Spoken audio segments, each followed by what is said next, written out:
Start for Trice. That's Chase, and what a start for Cincinnati.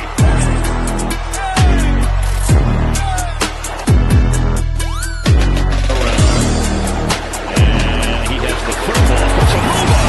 Bijan Robinson, he's got a hand. His first touchdown.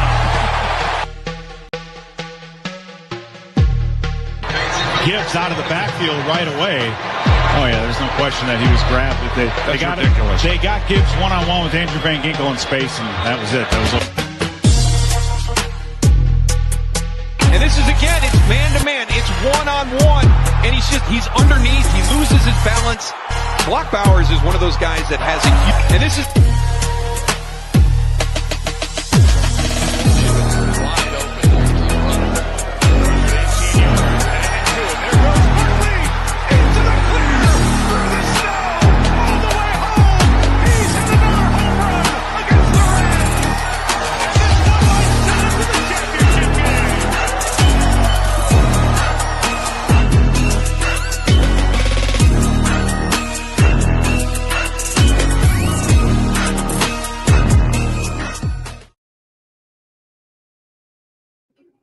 What's up, everybody? Welcome back to another edition of the Fat Boys Dynasty Podcast, presented by the Fantasy Holics Podcast Network, live on YouTube.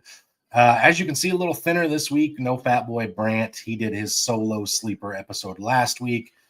This time it is my turn. I am 2 days removed from South Carolina, sitting and getting a tan because, listen, anybody can tell you this, and I'll vouch for it. Tan fat looks a hell of a lot better than pale fat.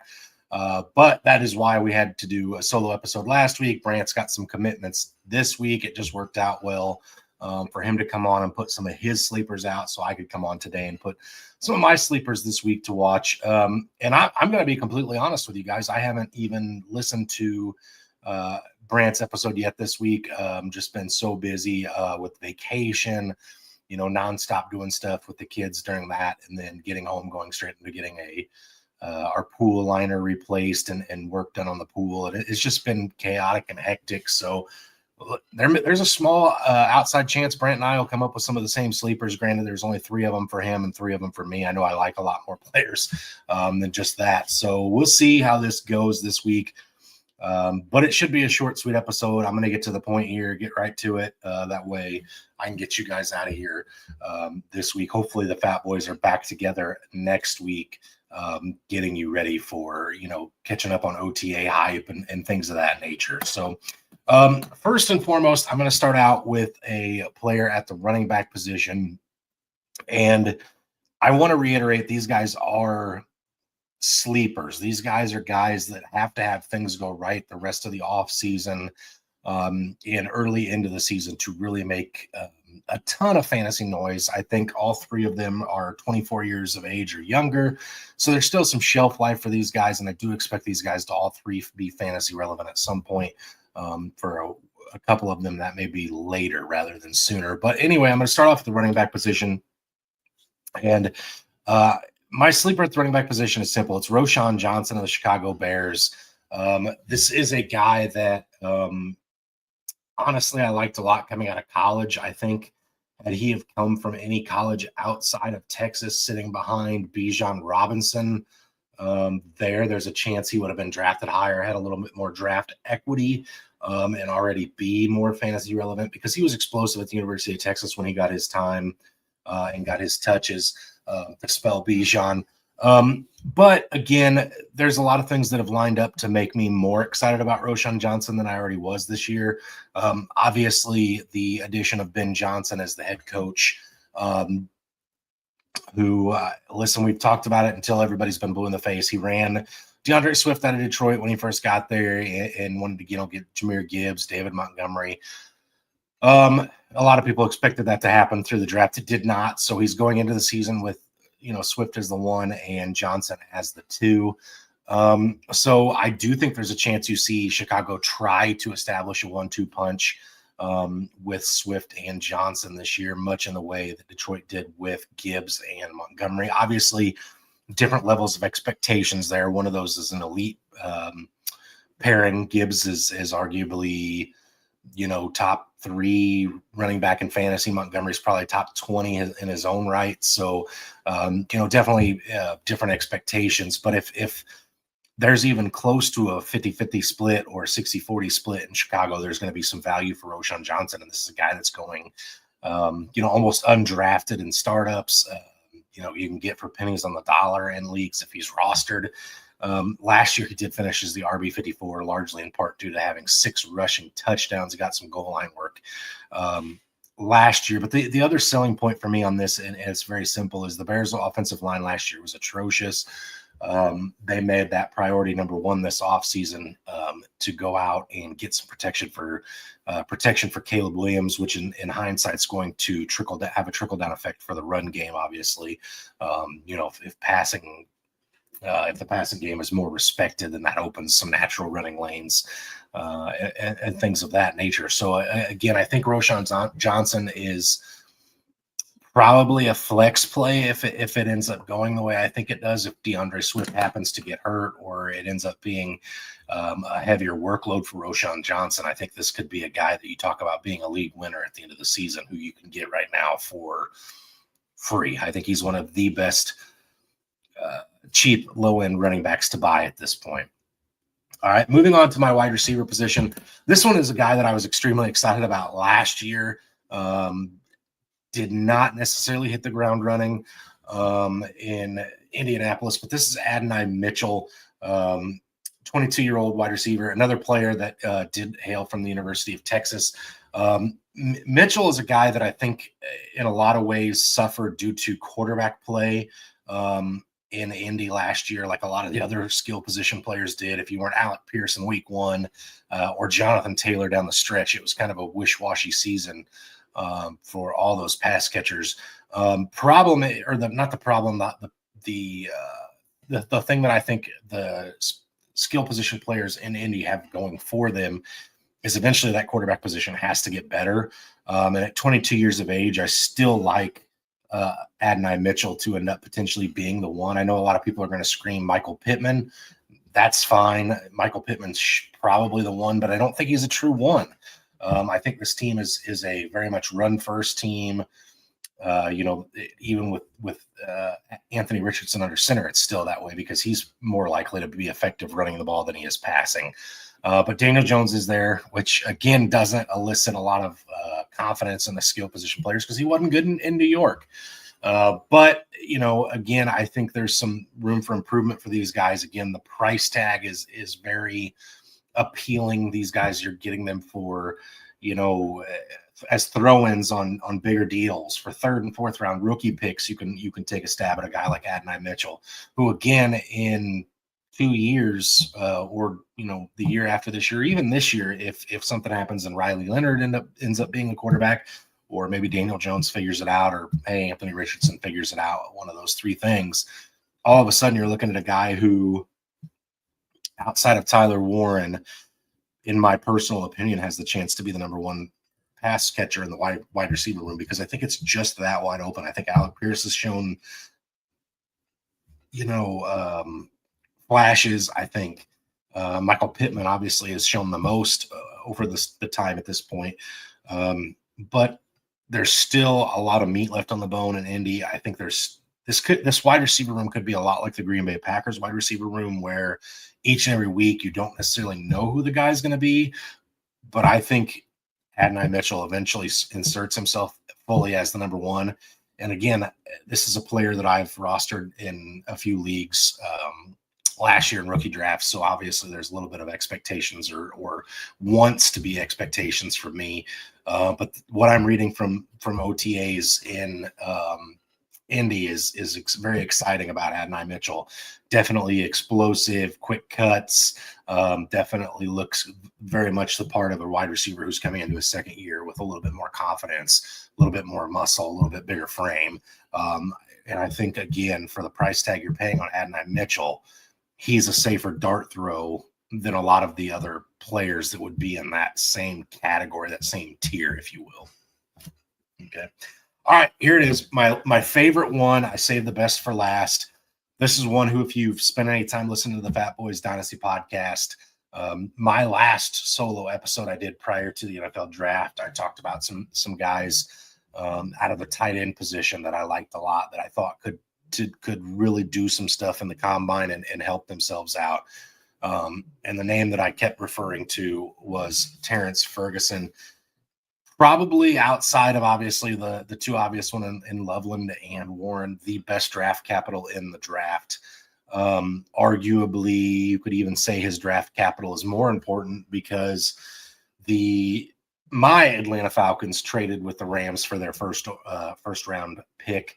So the Rams didn't pick until the second round, and the first pick, their number one priority, was Terrence Ferguson out of the University of Oregon. This guy is explosive. This guy genuinely could be what we've always thought Kyle Pitts was going to be, that unicorn at the tight end position. Just a freak athlete, very quick, strong hands, big frame, high points the ball well. Everything you want out of a tight end. And he comes from the high-flying, high-powered offense of the Oregon Ducks. Again, first pick in the Sean McVay offense, first pick of the draft for Sean McVay. They're going to use this guy. They're going to scheme him. They're going to get him involved.